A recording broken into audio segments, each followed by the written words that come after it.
Le secret des sourcils de Sanji va être révélé dans ce chapitre, dans cette review. L'identité du traître parmi les Vegapunk également. L'histoire des événements d'Egghead, de celle qui voulait à tout prix être un dragon céleste, York, et de l'arrivée des grands pontes de la marine. Et surtout, la raison de la présence de Saint Saturne qui est le seul à pouvoir détruire les poneglyphes. Ou autre chose, vous allez voir. Oui, le programme est très dense sur RTL aujourd'hui, mais ne vous inquiétez pas, on va vous dire tout ce qui est prévu. Tout d'abord, la review qui arrive juste après. Et n'oubliez pas qu'on a sorti un petit TikTok spécialement pour l'histoire, c'est assez sympathique. Oh, ça commence à monter, donc allez-y, ça nous fait plaisir. Ça me fait plaisir parce que c'est moi. Et on va sans doute faire un YouTube là-dessus.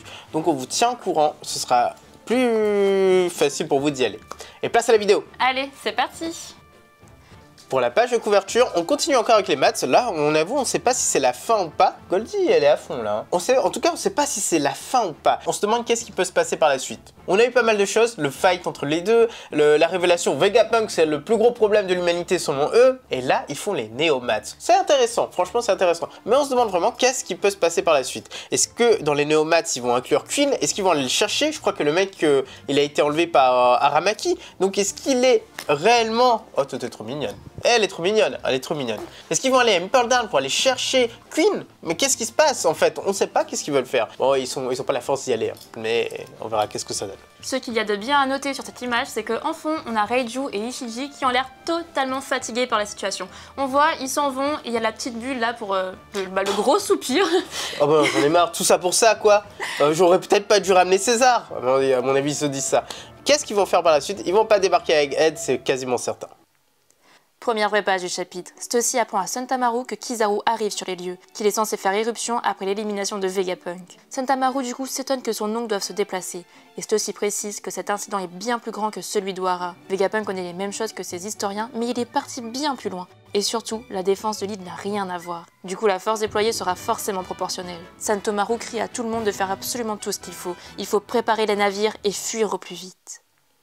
Kizaru débarque et Sentamaru, eh ben, il flippe un petit peu à notre avis. Il flippe pas pour l'espèce de Buster Call +++, mais il flippe parce que son tonton débarque. Qu'est-ce qui va se passer? Moi, si j'étais lui, je flipperais à mort. Là, je suis en sécurité nulle part. Peu importe où je pars, le mec, il peut me trouver. Il peut me tabasser. Il peut me faire ce qu'il veut. Et en une seule seconde à peine. Voilà, même pas une seconde. Ah Kizaru, non mais là, le pauvre Sentamaru, il est foutu, KO, et il bouge même pas, il se donne pas la peine. Par contre, il a dit à tout le monde de fuir parce que l'incident sera pire qu'Ohara. Et il a bien raison. Les arguments de Stussy tiennent la route. Vegapunk connaît plus de choses sur le siècle oublié que n'importe qui d'autre en fait à Ohara. Parce qu'il a eu le temps de faire des recherches, il a eu le temps de passer à Elbaf. Il a un cerveau qui fait toutes les collections du monde et qui stocke tout. Donc bien sûr qu'il connaît plus de choses. Ensuite, les protections de l'île en fait font qu'il faut une vraie force en fait pour détruire tout ça. La force c'est Saint Saturne. D'ailleurs, ceci est déjà au courant de l'arrivée de Saint Saturne. Visiblement, ils n'ont pas l'air de réellement s'affoler. En tout cas, ceci, elle est toute calme, elle part tranquillement avec Sentamaru. Nous, ça nous choque parce qu'on se dit que c'est quand même un événement qui va être bien plus important que celui d'Ohara. Nous, en tout cas, on serait totalement paniqués, mais elle reste zen. Et en plus, il faut se dire que c'est quand même Saint Saturne qui va débarquer, donc c'est pas rien. À notre avis, il doit être vraiment très puissant. Et on va l'expliquer plus tard, on aura quelques petites informations. Oui, il va sans doute faire quelque chose sur place, c'est ça en fait l'intérêt. On se demande qu'est-ce qu'il va faire, mais on est certain qu'il y a deux possibilités et on va l'expliquer plus tard dans la review, donc restez bien. Au deuxième étage, Franky est le seul encore en état de combattre. Eh bien non, pas du tout. Il n'a que la moitié du visage et un bras qui est non pétrifié. Et avec ça, il menace Bébé Hancock. Mais le Séraphin préfère aller vers une autre cible, vers Pythagoras qui pleure et demande des explications. Mais malheureusement, il finit écrasé à coups de laser. Bébé Hancock est complètement inarrêtable. Au premier étage, Atlas, Chopper et Robin entendent les explosions et savent que quelque chose ne va pas. Mais Robin sait que lorsque Nami hurle, un homme ne tarde pas à arriver. Elle est forcément en sécurité. Mais eux par contre, ils vont se tourner vers autre chose. Ils vont chercher le vrai Vega. Et là, Atlas déclare avoir une idée de sa localisation. Une certaine pièce fermée depuis très longtemps. Alors forcément, tous vont filer vers cet endroit. Du côté de Nami, Edison est toujours à chaise. Brooke décide de partir à la recherche de Vegapunk. Alors que Sanji se prend un énorme coup de poing du Séraphin en pleine tête. Mais tout ça sans broncher, sans même sourciller. Et forcément, il nomme ça Lord Ali de l'amour. Oh pardon, le pouvoir éternel de l'amour. Au 3e étage, Zoro et Luffy n'arrivent pas à comprendre pourquoi les flammes des séraphins ne s'éteignent pas. Et en plus de ça, l'un d'eux vient de se volatiliser. Bébé Mihawk n'est plus là, et Lucci comprend qu'il a jugé que c'était beaucoup plus simple d'aller éliminer les plus faibles pour déstabiliser les plus forts. Alors forcément, Zoro court l'intercepter. Luffy hurle à Usopp d'aller l'aider aussi, et Kaku s'exécute. Mais il finit par comprendre qu'il vient de se faire totalement discriminer. Mais dans tout ça, il n'a pas le temps et il file aider Zoro. Luffy, lui, il poursuit avec son Gatling qui ne fait absolument rien aux séraphins. Tout ça sous les cris de Lucci qui lui dit que ça ne servira totalement à rien. La petite Boa Hancock, elle est la plus fabuleuse de tous les séraphins. Pour l'instant, c'est elle qui domine tout. C'est elle qui arrive à battre tout le monde, toutes les personnes à qui elle s'attaque. Et d'ailleurs, on sait qu'elle peut battre Sanji parce que Sanji la frappera jamais. Elle peut battre Nami parce que Nami la frappera jamais. Donc, à un certain moment, elle est très puissante. Elle n'est pas sous-estimée. Et elle, on pense qu'elle ne veut pas se faire battre. Ce qui va se passer, il y a deux solutions. Soit elle redevient gentille parce que Vegapunk arrive à reprendre le contrôle sur tous les séraphins, le corps principal je veux dire, ou alors on a le fameux truc que tout le monde attend, que bébé Boa Hancock rencontre Luffy et n'arrive pas à utiliser ce pouvoir sur lui et se dit oh mon Dieu mais qui est cet homme, et ça va se passer, c'est certain que ça va se passer, on a envie de voir ça. Les Vegas sont tous des idiots. Oui, on le dit, mais ce sont des génies dans leur domaine, mais à côté de ça, eh bien, on se pose vraiment des questions. Parce que quand même, ne pas aller visiter le seul endroit qui n'a pas été fouillé, et puis bam, d'un coup avoir un éclair de génie. Ah, et s'il était dans le sous-sol oublié là-bas qu'on n'a pas fouillé avant?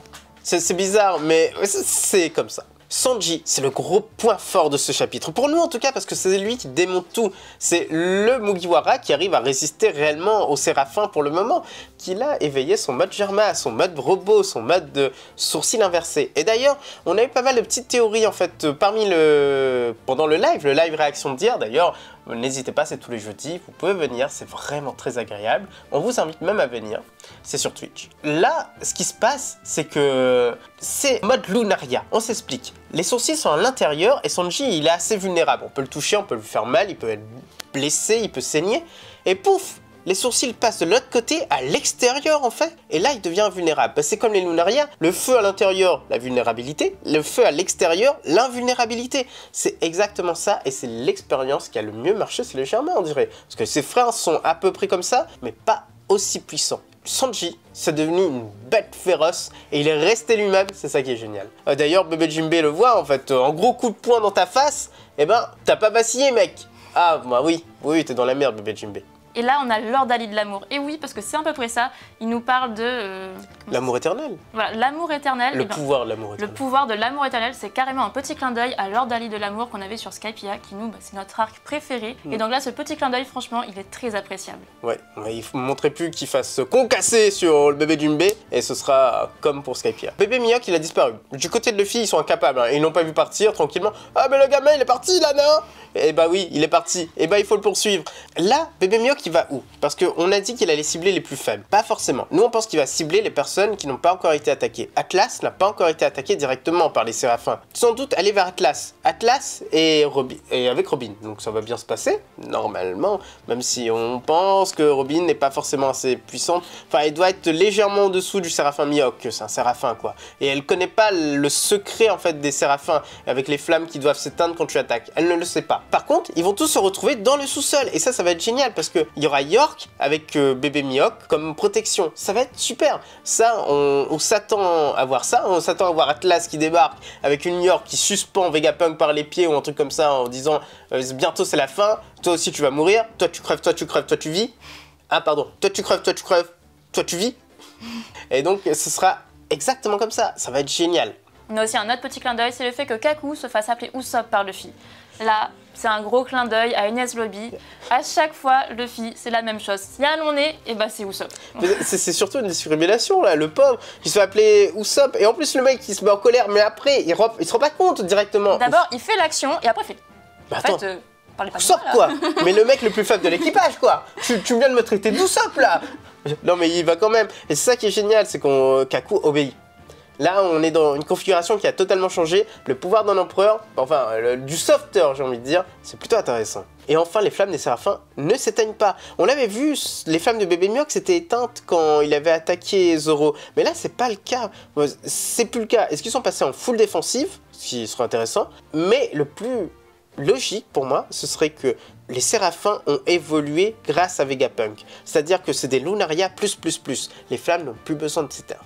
C'est pas une obligation. Ils sont toujours en mode protection, mais en mode attaque également. Et ça rendrait la chose encore plus fort. Il faudrait avoir un niveau de titan pour les battre. Sans doute le Haki des Rois. Le Haki des Rois +++, mais peut-être avec un tout petit niveau de maîtrise en plus. Et il faudrait obligatoirement ça. Luchin ne peut plus battre les Séraphins. Le narrateur commence à raconter une histoire qui s'est passée 3 mois avant ces événements. À Marijois, une bien étrange personne a demandé contact avec le gouvernement, prétextant connaître des choses bien particulières. Le fait par exemple que Vegapunk mènerait des recherches sur le siècle oublié. Le CP5 fut envoyé, mais sans rien trouver. Et eux, ils ont disparu juste après. Et c'est pareil pour les membres du CP7 et du CP8 qui avaient été envoyés sur place.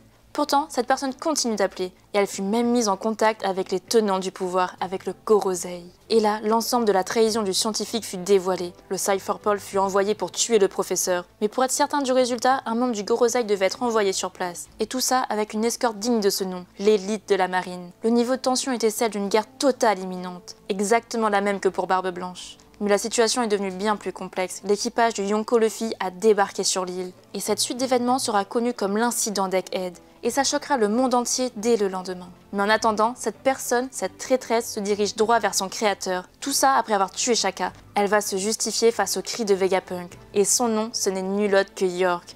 L'envie.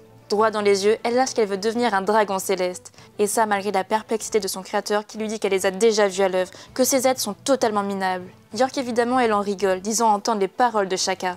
Elle se permet même de railler le mort. Et enfin, elle conclut que le monde n'a pas besoin de plus d'un seul Vegapunk. Et là, c'est la fin du chapitre. L'histoire est révélée et c'est super choquant. Traîtresse, c'est York. Faut avouer, on s'en doutait absolument pas. Nous, on était plus sur une théorie où c'était potentiellement Shaka qui avait simulé sa mort. Ou alors, on avait en fait un faux Vegapunk. Mais allez, en fait, table rase du passé, c'est bien York. C'est comme ça. Et c'était logique en fait. C'est l'envie. C'est l'avarice. Elle veut tout pour elle. Et en plus, il y a un truc horrible avec York. C'est que c'est la Vegapunk qui ne crée rien. C'est la Vegapunk qui est juste là pour manger, boire, déféquer. Juste les envies primaires. C'est triste en fait pour une Vegapunk qui a envie de créer, peut-être, qui a envie de vivre. Non, elle est là pour juste les besoins primaires de tout le monde. C'est un petit peu la rebut des Vegapunk. Elle est mise de côté. Mais non. Et là, en vrai, tout change. On se rend compte que York était bien méchante, non pas depuis le début, mais qu'elle a besoin d'exister, elle a besoin d'avoir tout pour elle. C'est génial. Mais surtout, elle a des petits côtés Dofi, on sait pas trop pourquoi, mais le tuer Shaka, en fait, une balle dans la tête, ensuite la pose, le pistolet qui ressemble à celui de Dofi, tout ça, c'est plutôt troublant. Son but, c'est quand même de devenir un dragon céleste. Ça, c'est très troublant, mais en même temps, c'est pas si con que ça, parce que mine de rien, elle faisait toutes les tâches ingrates des autres. Là, elle a envie de faire tout ce qu'elle veut, quand elle veut. Et les dragons célestes, eh bien, c'est clairement ça. Ils ont tous les pouvoirs, ils font ce qu'ils veulent.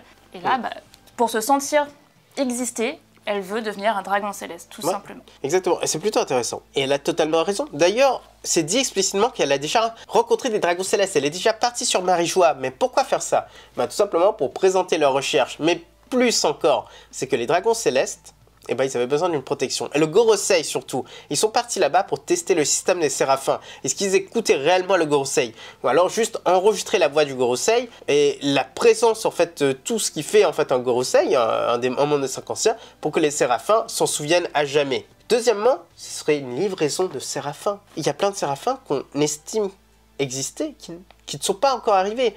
Le Séraphin Dofi, le Séraphin Crocodile, le Séraphin Moria. Tout ça, c'est pas encore là. Le Séraphin Weble, éventuellement. Eh ben non, ils sont vraiment pas là. Donc, ils sont peut-être déjà en poste à Marijois pour défendre les lieux. À partir du moment où il y a eu l'incident de la rêverie, ils ont été envoyés sur place. Ce serait génialissime. Peut-être même un Séraphin Barbe Noire. Bah oui, Barbe Noire. Un Barbe Blanche. Un Roger, parce qu'ils ont recueilli les sangs de ces personnes-là. Et ce seraient les ennemis les plus puissants du monde. Et là, ce serait vraiment incroyable. Ça me choque quand même qu'on puisse contacter Marijois juste comme ça. Là, tu prends le téléphone, t'appelles, tu fais bonjour, je voudrais parler à quelqu'un de très haut placé chez le gouvernement. Allô, Gorbatchev, c'est vous? Eh bien oui. C'est fou ça. Non mais... C'est pas très logique, mais en même temps, peut-être qu'à force d'appeler et de persuasion, ils ont fini par l'écouter. C'est une possibilité. Et puis peut-être qu'elle avait piraté les systèmes pour rentrer en communication. Chose encore plus troublante, et ce sera à la fin de cette review, c'est Saint-Saturne est présent. Saint-Saturne est présent, ce n'est pas pour rien. Il a été envoyé et on l'apprend avant qu'on sache que Luffy était sur place. Pourquoi envoyer Saint-Saturne alors qu'on aurait pu juste envoyer le CP0, puis Kizaru? Non, il y a un truc encore plus intéressant. Ça veut dire que Saint-Saturne peut faire quelque chose que les autres ne peuvent pas faire, que seul le Gorosei peut faire, et seul le pouvoir d'une arme antique peut faire. Soit détruire le lieu en un coup, mais je ne sais pas s'ils vont faire vraiment ça devant les marines. Ça pourrait changer en fait l'ensemble de la chose, mais ça m'étonnerait. Ou alors, la deuxième solution la plus intéressante, Saint-Saturne est capable de détruire les vestiges du siècle oublié. Donc détruire les poneglyphes. Peut-être que son pouvoir, il faut le pouvoir d'une arme antique pour pouvoir détruire les poneglyphes. Et ce serait génialissime. Deuxième solution, ce serait détruire le robot antique. C'est peut-être lui, il y a 200 ans de cela, enfin 300 ans je crois, qui a en fait attaqué le géant antique. Le géant antique est arrivé sur Marie-Joie, et c'est peut-être lui qui a défendu Marie-Joie en perçant le robot. Mais il n'est pas parti plus loin, il s'est dit qu'il ne va pas détruire le robot en entier, mais il va faire en sorte de le faire disparaître. Sauf que on l'a appris, les scientifiques ont gardé le robot sur cette île caché. York, on a parlé de ce robot, parce que oui, elle a tout déballé. Et c'est ça qui a fait bouger le Gorosei. Il faut détruire cette arme, il faut détruire cette chose, et il n'y a qu'une seule façon, c'est le pouvoir de Saint-Saturne. On mise sur un accident plus puissant que celui d'Ohara, on mise en fait sur un accident type Enies Lobby. Pour nous, Enies Lobby, il y a eu un énorme incident pendant le siècle oublié et ça a été détruit. Il est resté qu'un seul trou béant au milieu. Je pense qu'ils vont faire ça. À la place d'Egghead, il y aura un trou béant au milieu. Et c'est ça le pouvoir de Saint-Saturne et c'est pour ça qu'il est là. Et voici les petites prédictions pour le chapitre 1079. Numéro 1, Saint-Saturne détruit les lieux avec une attaque incroyable. On se retrouve avec le même trou qu'Enies Lobby. Numéro 2, York suspend Vegapunk par les pieds. Elle va le tuer, mais devant Atlas. Heureusement que Robin est là pour empêcher ça. Numéro 3, Sentomaru prend peur car Kizaru commence à prendre contact avec lui. Numéro 4, Zoro retrouve le bébé Mihawk. Ils entrent ensemble dans le sous-sol et voient une scène horrible. Et enfin, numéro 5, Sanji bat le Séraphin Jinbe. Voilà les Nakamas, c'est déjà la fin de cette vidéo. On espère que ça vous a plu et à très bientôt. A bientôt les accros de One Piece. Si vous n'avez pas compris, c'est elle qui parlait.